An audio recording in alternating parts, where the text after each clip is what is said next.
sports card fans. It's John, Wade Boggs fan. Hope you're all doing well.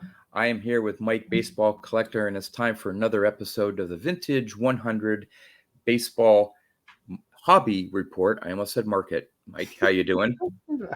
Yo, and hello, John. What's going on, man? We have a lot of data to go over today. We've been listening to or reading your comments and feedback. So we're going to be taking a little bit of a different look at some of the data. Some of it is still the same, but your feedback is important because not only is this fun for us, but we want it to be interesting for you as well. I'm going to make a couple comments later on about the national and what the data has shown and stuff like that. But for now, let's get right into the data.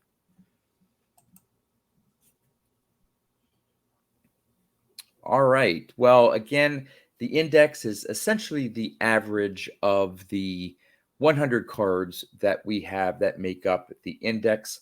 For August 2022, it was 1,336 and change. What's been interesting is, Mike, that for the first time since we've been doing this index, we have an increase in the index, up 6.5%. One thing I do want to note is that if you've been paying attention to our last couple videos, and you may not have been paying attention that closely, I did have to update the July 2022 index. When I was updating the data, I found a couple cards that there was some delay in Vintage Card Prices, the website, in adding. They were like, June 29th, June 30th. We try to be timely with this data here. And sometimes when we look up the prices, there may be a couple day delay when Vintage Card Prices post some stuff. So I did notice maybe 3 or 4 cards that had to be adjusted. Had a late sale or something.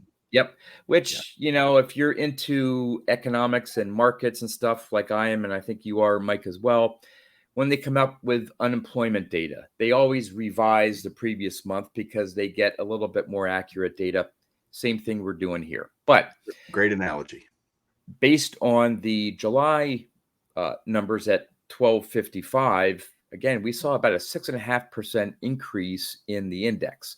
Now, I'll go into, as we go through the slides here, the primary drivers of that index or increase. For the year, though, again, we're up 5%. And we've been seeing changes, Mike, around the 1 or 2%. Nothing really drastic from month to month. Yeah, that's a big monthly increase. Yeah. And you'll see why. And again, I don't want to call it a flaw in the data, but once you see 1 or 2 of the drivers, you'll maybe see why that took place in between July and August. And again, when we mention August, we're using July's data. All right. Since we started the index or went back to January of 2019, the index is up almost 167%. The low and high still haven't changed. We hit that low of 458 back in 2019, and the peak of the craziness was in April of 2021. And since that high, the index has dropped about 23% to what we've been talking about since last month and the month before, sort of like a new norm. We've hit that higher plateau from where prices were. But let's get to the first slide here, and this is the index, the graph of the Vintage 100 index. And as you can see there, after about 3 months of going down, right before the national, right before July, we started seeing a little bit of a decrease. And then here with July prices, we've seen that bump up. This is where I want to make my quick national comment. And Mike, you can chime in with your thoughts here as well. Is looking at the data and hearing about all these anecdotal evidence, or hey, the national is going to be it's, people are going to want to liquidate their inventory. You're going to have great deals. You're going to have dealers trying to, sell their inventory to recoup cash and all this stuff. That's almost like doom and gloom. And in the back of my mind, I'm looking at this data. And again, this is a very, very small sample of vintage cards out there. I wasn't seeing, at least on the vintage side, this huge sell-off. I was seeing some slight movements, but evening off. And so going into the National, I was like, you know what? I don't think I'm going to be seeing all these great bargains and dealers trying to make great deals. I don't know what your thoughts are. I know you've done some recap videos. I did as well. I got a few deals that were pretty good, nothing outstanding. Yeah. So I think there's a couple things happening that are undercurrents for the hobby, right?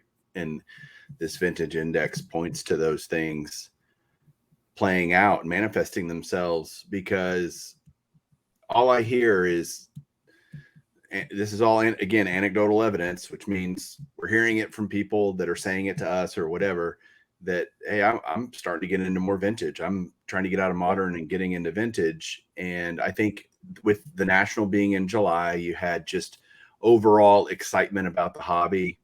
mm-hmm. People may be looking for stuff they didn't look for before, or, there just might be a pickup in terms of interest, right? Yeah. During National Month, and people seeing videos and listening to podcasts and all this kind of stuff surrounding the National. So I think there just might be some more enthusiasm, right? Yeah. So yeah, I mean, as you can see, we're still, even with that fairly decent rise in July prices, we're still, you can go back maybe about 14 months. And now again, you're talking maybe 5-10% variation.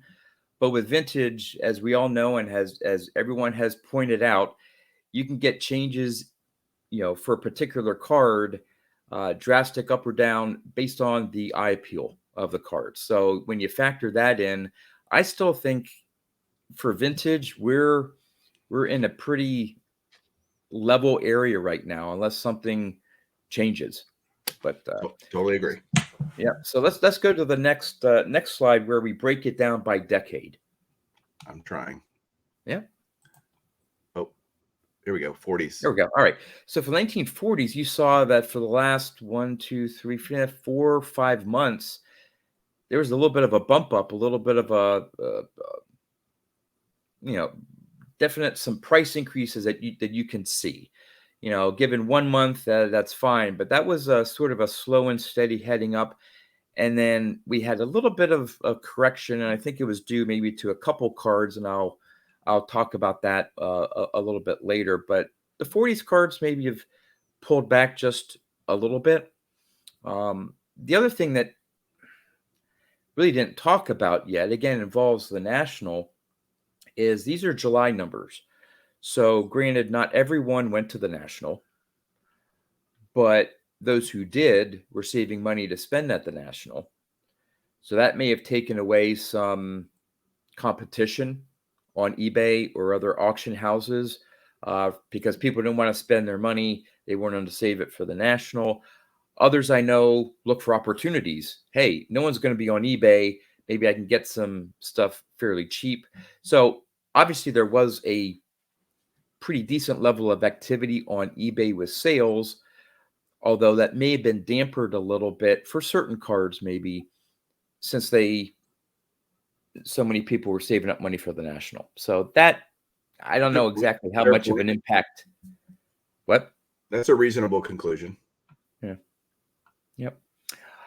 Let's go to the 50s. And this is where we're going to see the big driver for the change month over month from the June prices to the July prices.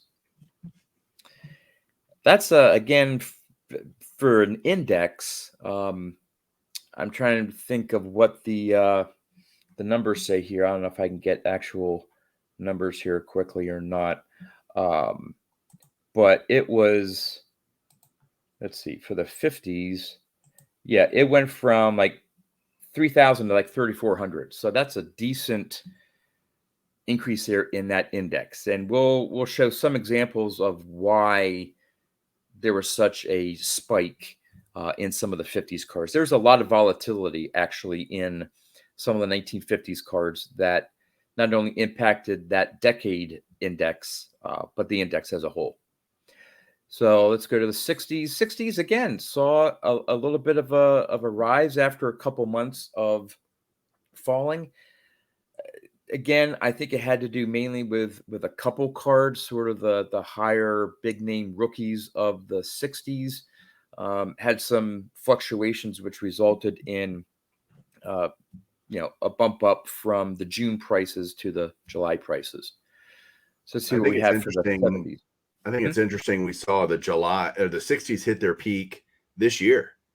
Yeah. It's like, okay, I think that's, wow, I got kind of priced out of the 40s and 50s stuff. Let me move on to the 60s. That's kind of that's quite possible. Yep. Yeah. Because in general, the further you go back, you have certain exceptions, certain key rookie cards or whatever, but the further you go back, generally speaking, the more expensive the card is. So yeah, you feel like you're priced out of some 40s or 50s. What do you turn to? 60s and 70s. Yep. And I think we'll see here with the 70s, a little tailing back a little bit here, but you'll notice in some of the slides that are coming up here, a lot of the 70s cards, at least some of the ones that we're going to be showing off here, have a lot of volatility to them. And that is just volatility in terms of percentage, not necessarily so much dollar value. Because again, 70s, you're generally speaking, if you look at the index, for those 23 cards, the average is under $200. You're probably looking at around $150 for a 70s card. So right. Yeah. So let's go to the next one, because again, this just shows the combination of all the different decades. So that bluish purple is the 100, the vintage 100 index, and then you have the other colors representing the different decades. Of course, you got a big influence of the 1950s. Then you see the drop there in the orange of the 1940s. 1960s are in yellow, so you see that little spike there at the end, and then the 70s are down at the bottom, sort of again holding steady, but have the lowest impact on the overall index. Exactly. Sure. Yes, the 70s definitely have the lowest impact. The 50s have, probably the 40s and 50s have the greatest impact on the index. For sure. Again, just further you go back in time, generally speaking, the more expensive the cards are in general. So yeah, and that's not surprising. Yeah. All right. So what we decided to do for this month, in previous months, we did sort of a top 10 monthly percentage increase and decrease in price. And again, listening to the comments for some of these, obviously, and we talked about this as well, Mike, the more data, the better. So you could get a change from one month to the next, and it could solely be on the eye appeal of the card. The previous one may have been a little off center, and then maybe one that sold for a higher amount the next month was just a well-centered copy. And that may be the difference in its own. So what we decided to do here is we looked at year to date. All right. Now, still the percentage change year to date, depending on the card. So you could have a card that goes from $2 to $4 and doubles. But if you have a card that goes from $200 to $240, that percentage is different. It's just math. So take it as you will for these. And we're only doing a top 5 here, top performers and the worst performers. So this is year to date. So we have number 1, we have the 1949 Bowman Gil Hodges.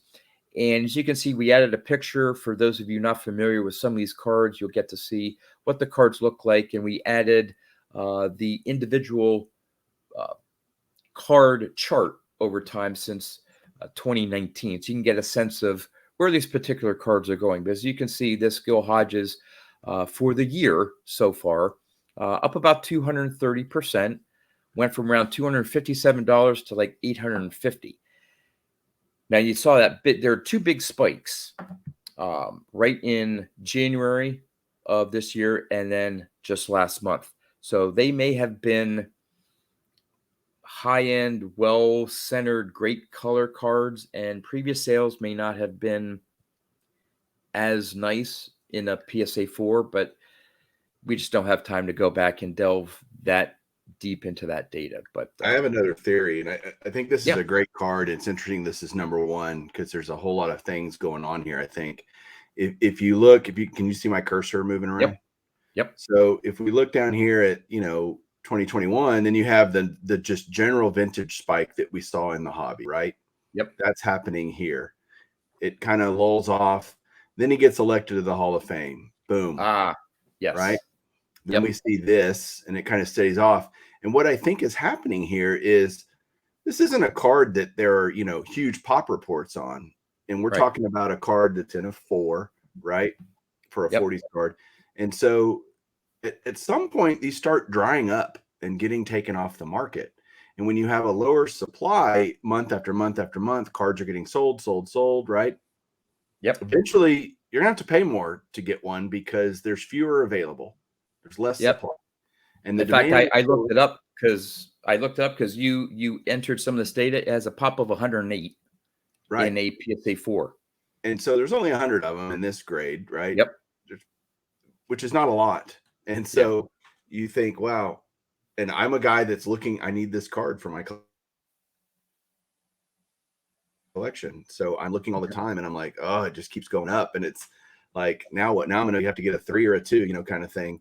So that to me could be again, we're making reasonable assumptions. We could be totally off base, but there might be some legitimacy to what we're saying. That could be a theory that there's just less of them. Of the 108, they're getting scooped up and put in collections forever. Now that he's a Hall of Famer, you have all these guys that, I'll just wait till he gets elected. Well, now he's elected and they're Hall of Fame collectors, and there's a ton of us out there. Yeah. There you go. This is what happens. Yeah. I had forgot that he was a new Hall of Fame inductee. Monte Irvin coming in at number 2, over 212% increase since the start of this year, going from 240 to 750. Again, this may be a case. Let me look up quickly the Monte Irvin pop. 129 is the pop on that PSA 5. So as you can see, not a whole lot of sales. Yeah, that's the thing you're seeing here. And what we do is we carry over prices for those of you that haven't listened to the previous episodes. If one didn't sell, it's the last sale is still whatever the last sale was. And so it just, like you see here, these month after month of nothing, because no 5 sold, at least the VCP recorded, and then you see a spike, and then you're seeing the same thing, a stagnant because of no sales happening. That's going to happen. What I find interesting is, it is fairly low pop, but look at the activity between, the end of 19 through the end of 2020. Yeah, there were, 1, 2, 3, 4, 5, 6, maybe 7 or 8 sales, and then you only saw about 4 since. Yeah, it's one of those interesting.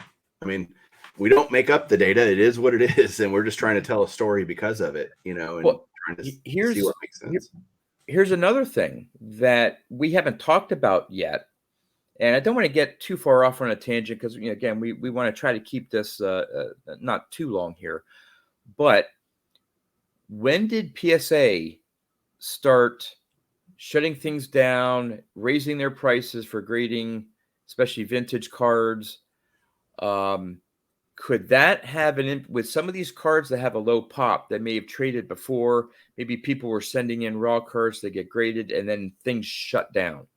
And so the new supply of, say, PSA graded copies, like not much has been added.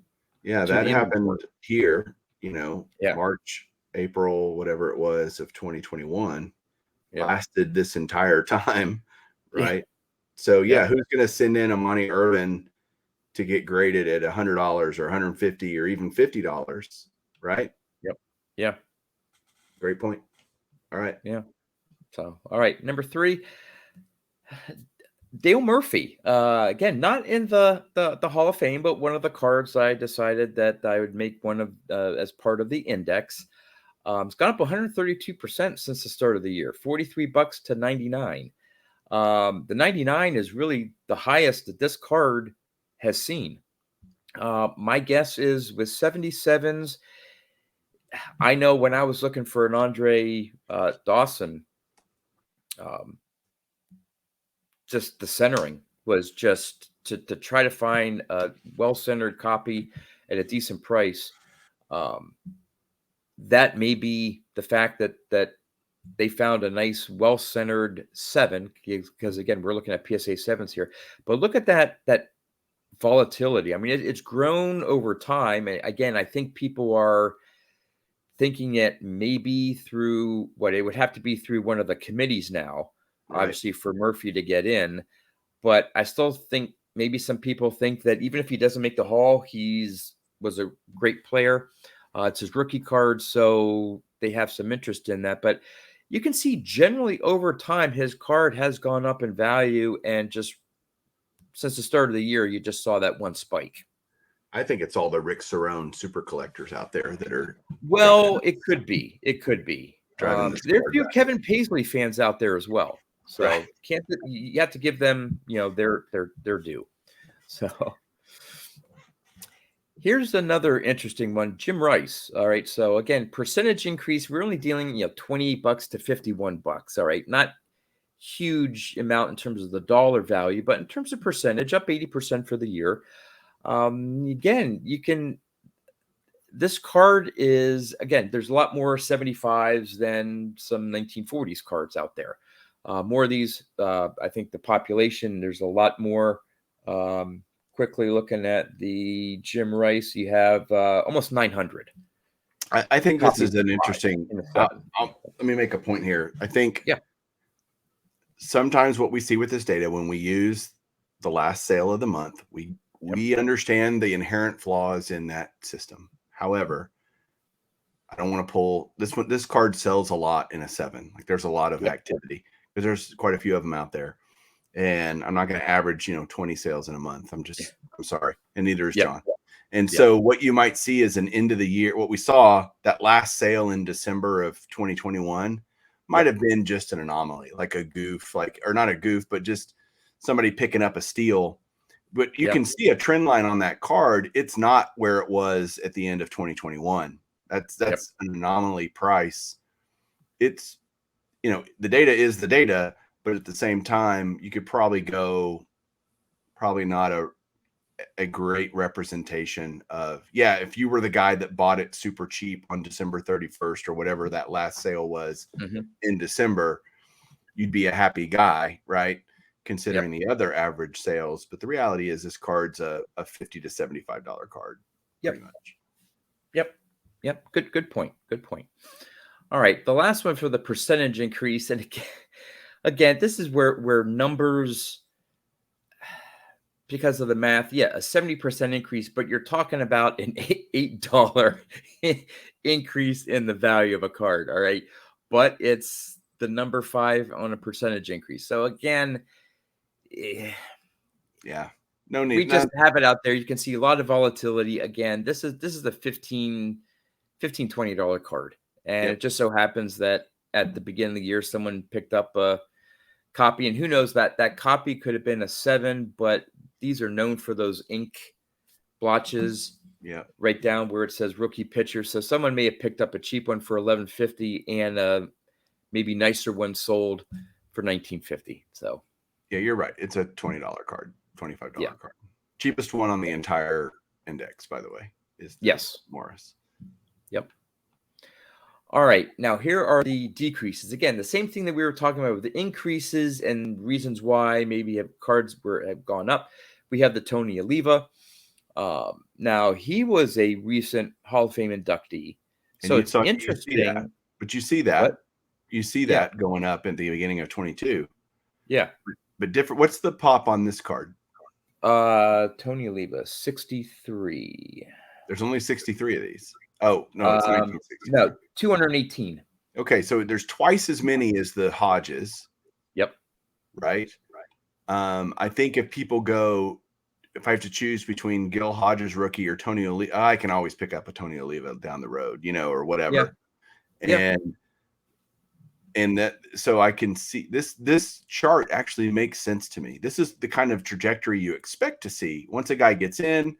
The popularity wanes a little bit, the desirability wanes. Although again, I still need a Tony Oliva rookie, or in here they call him Pedro Oliva down there.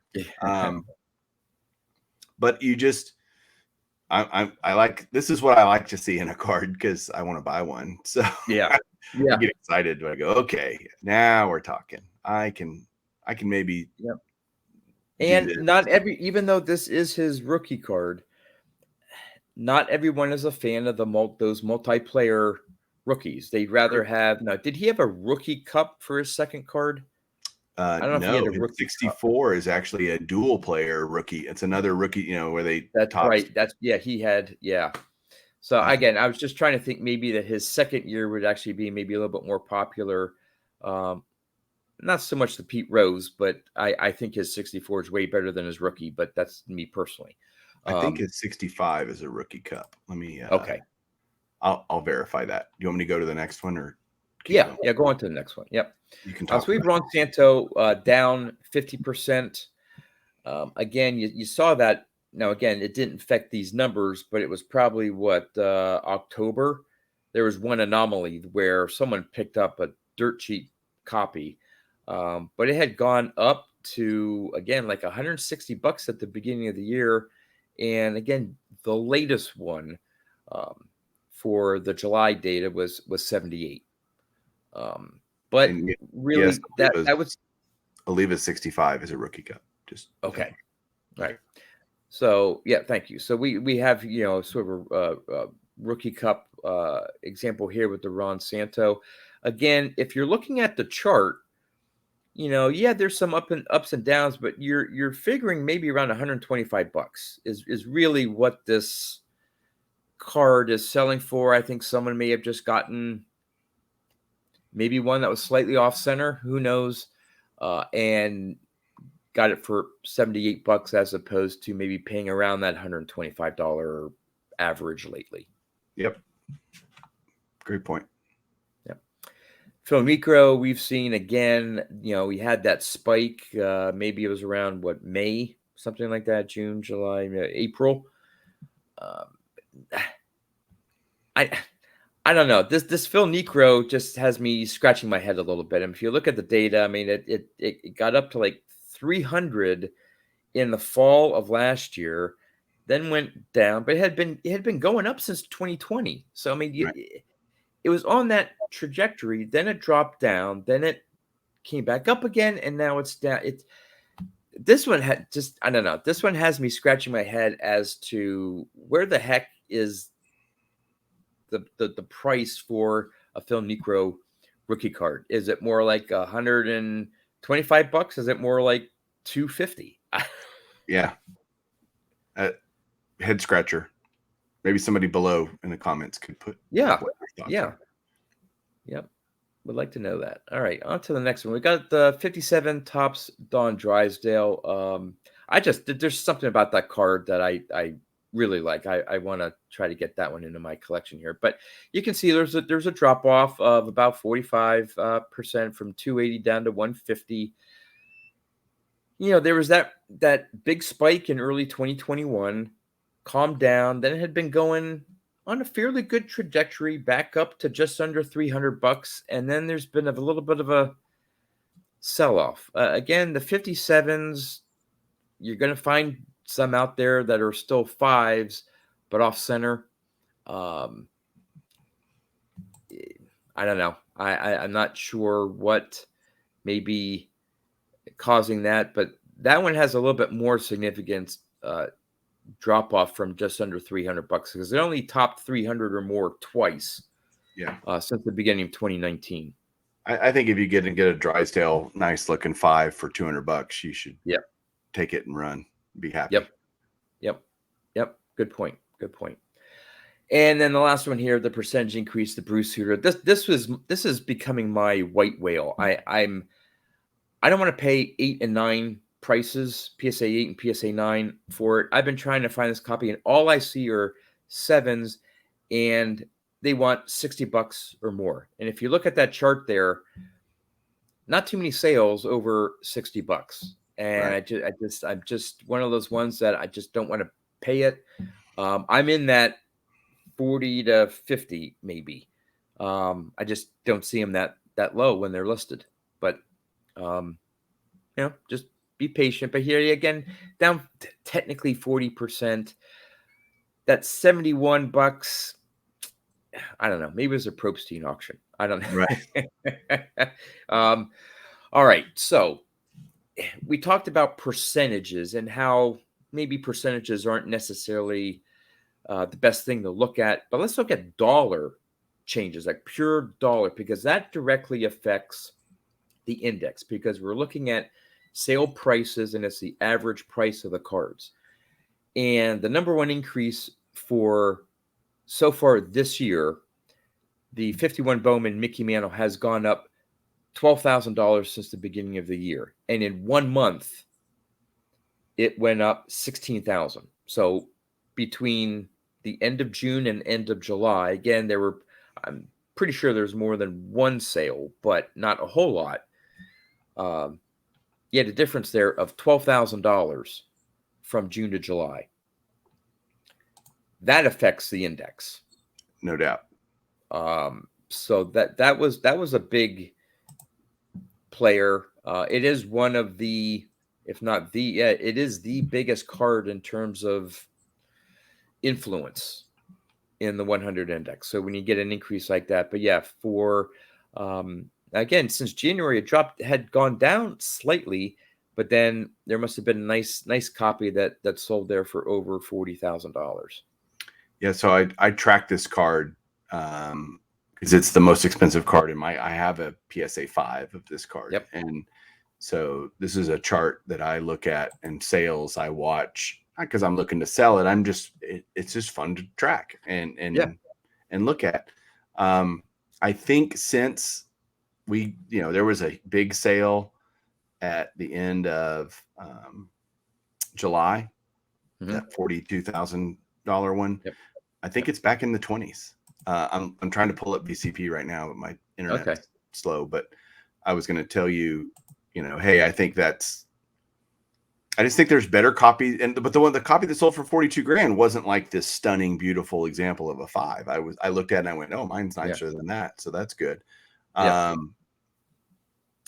I don't know. There just seems like there's this weird, maybe end of July, you had the National, you had all the hype around that 42. I mean, I'm sorry, the 52 Topps mantle that was, so, the 9.5 that's out there. That certainly could have an effect on it. And the last sale was $24,000, by the way. So we're good. So next month we're probably going to see again a maybe decline in the index, and maybe due in part to some of the data here on the 51 Bowman Mantle. I do a monthly top 10 eBay sales for the 50s, 60s, and 70s, and for the 50s there's at least one, if not more, copies of the 51 Bowman Mantle that sell, and again, variety of grades. Right. And you see a lot that, you get off-center copies. Some of them are slightly out of register. You get ones with creases, ones without. And this card here, in any given condition, again, you could have vastly different eye appeal, say for a 5 here. So, well, another point to make on this card is it's a higher end card, and therefore, if I look at the last list of sales on VCP, it's Golden Auctions, PWCC Premier, Heritage, Clean Sweep, REA, Heritage, meaning this isn't a card you're going to see on eBay. In fact, the last eBay sale was 9 months ago, actually. So, at least it's documented on VCP. Yeah. And so that point being, not everybody follows auctions, more people, there's more buyers on eBay. No question. It's just a weird card. It's just all over the place. And Yep. The numbers after August will, I think, tell a different story, but it only sells about 1 copy, 2 copies a month. So it's not like there's tons of these out there being traded every day. Mm-hmm. Okay. Yep. We'll move on. Sorry. Right. No. That's good. We have the 52 tops. Eddie Matthews, again, a $2,800 increase. Not a lot of volume. You're basically having, this year you have 2 sales. Well, actually, you have to go back to the end of 2021 for that one sale at 7,200, and then the latest copy is sold for 10,000. So low pop. That big increase would have had an impact on the index in January, February, March, April. If we were doing it back then. I don't think we started back then. So what's the pop on this card? It's got to be pop on the 52. Eddie Matthews, 97. Yeah, so it's a tough card. Yep, very tough. Well, yeah, in a 5. Yeah, right. I mean it's a high series anyway.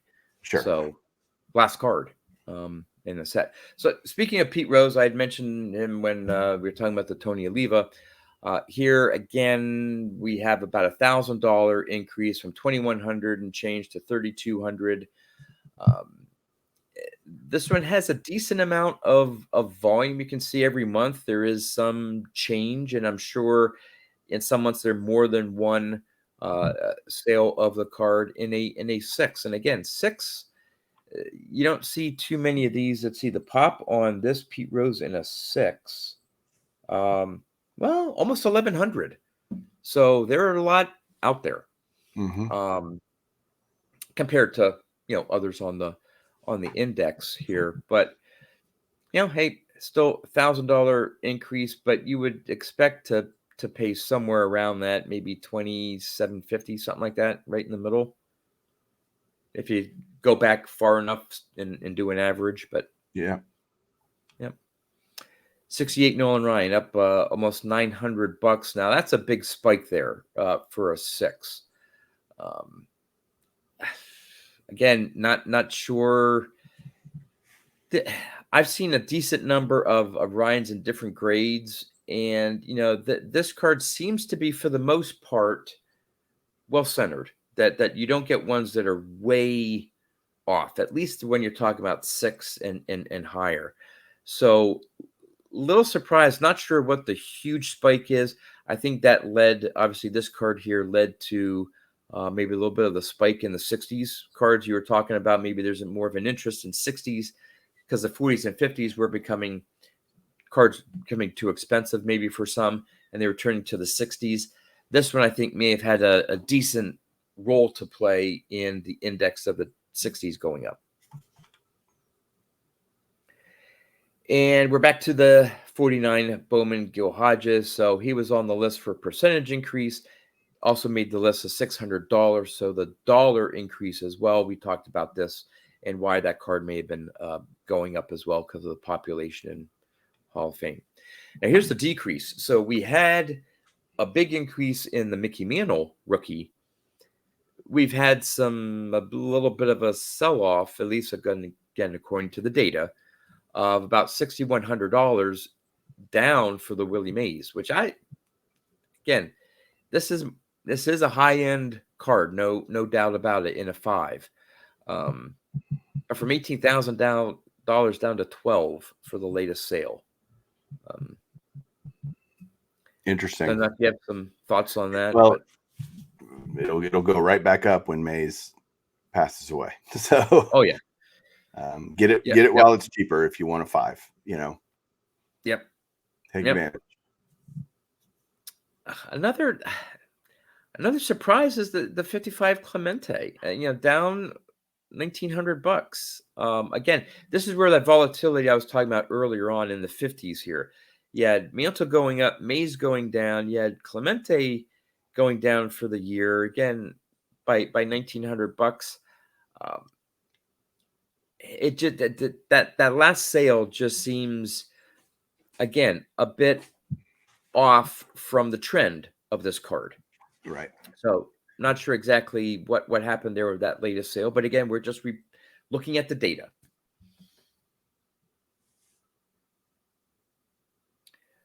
Hoyt Wilhelm, again, another low pop. The population on this Hoyt Wilhelm is, where's the 52? 82. So really, really low pop on this. Actually, it's three. Well, you have to go back again to the end of 2021, where that one sale. So 1, 2, 3, 3 sales, high, low, somewhere in the middle. Overall, again, not many sales for this card, at least on VCP. Down $800 from the high. But again, if you find a PSA 5 copy, there aren't many out there. So you may just have to pay what the going rate is. Yep. Bowman Musial down over $600. Again, a little surprise there. Again, fours they're not too scarce. The 48 Bowman Musial, there's over 330 in a 4. So not that rare. There's, every month for the most part, there looks to be like a sale of a PSA 4. Not all PSA 4s are the same. Just, I don't know, little surprising. This is coming off there. It's high. So its all-time high was $1,700 in January. Right. So maybe it's just settling down. Maybe people are realizing, hey, that may be just too much for a 4. Yeah. Yeah. $1,200 to $1,300 seems reasonable. Yeah. Yeah. And the last one here is part of our analysis. We have one of my favorite cards. I just love this card. 54 Bowman, Ted Williams, down about $500. Again, in a 5. I saw a decent number at the National, actually, but they were like 1s and 2s. I may have seen a 3. I don't know if I saw a 5. What's the pop on this? It's got to be pretty low. The 54 Bowman, 230. Okay, that's a lot, actually. It's decent. And again, for I guess you can call it a short print. Yep. Because it was pulled from production. To have that many 5s, yeah, it's pretty surprising. Again, not a lot of sales. I don't think anything drastic is going on here because we saw the increase or the decrease a couple months ago, technically, and it was near its high. There's just one sale off from its all-time high. So again, maybe just selling down a little bit to, a few sales determining maybe a new level for the card. And that's the analysis that we have. Mike, do you have like any general thoughts about the data that you see? Any predictions for next month? Or slowing vintage is doing what vintage does, which is just kind of you'll have certain cards that go up or down, but overall, if you were to look at it in a more and again, we're looking at still just a very small sliver of the vintage market, right? Oh yeah. Things are kind of settling in that new norm and up a little bit, down a little bit for the year. And I think that's a trend we're going to see for a while. Yeah. I like what we did this month. And again, we would love your comments. Again, continued feedback. Everything's been positive, even though I know some of you may not like the concept or have some issues with how we go about it. And again, it's not perfect data. We realize there's some built-in flaws, but we do appreciate your comments. So if you have any other ideas, I know, again, we wanted to incorporate pictures of some of the cards we were talking about. And I think those individual charts of the particular card, we can talk about how a card, percentage increase or decrease or dollar value since last month or year to date or whatever, but to see how that card has changed since the beginning of 2019, I think gives a longer picture. Again, more data is always good. To take a look at where some of these cards are going. So definitely, if you're in the market and don't necessarily have access to online data, of course, you have data, eBay sold listings. But if you're interested in any of these particular cards that we discussed here, go into the video and pause it or whatever, and take a look at those individual charts. And you'll see, I think pretty much for all of them, when you start in 2019, there's been a slow progression. There's been peaks and valleys for each card, but generally speaking, vintage is that granny stock. It's those ones that just over time, you're going to have some buying and selling going on, but generally speaking, they'll go up maybe slowly, some maybe a little bit faster over time. I agree. Good stuff this month, John. Thank you. Oh, glad to hear it. So yeah, that's what we have. I know it went a little bit longer. We had a little bit more data to go into. And again, we tied everything into the national and all that stuff. So with that, thanks for joining us. And we will see you next month for another episode of the Vintage 100 Index Hobby Report. All right. See you later.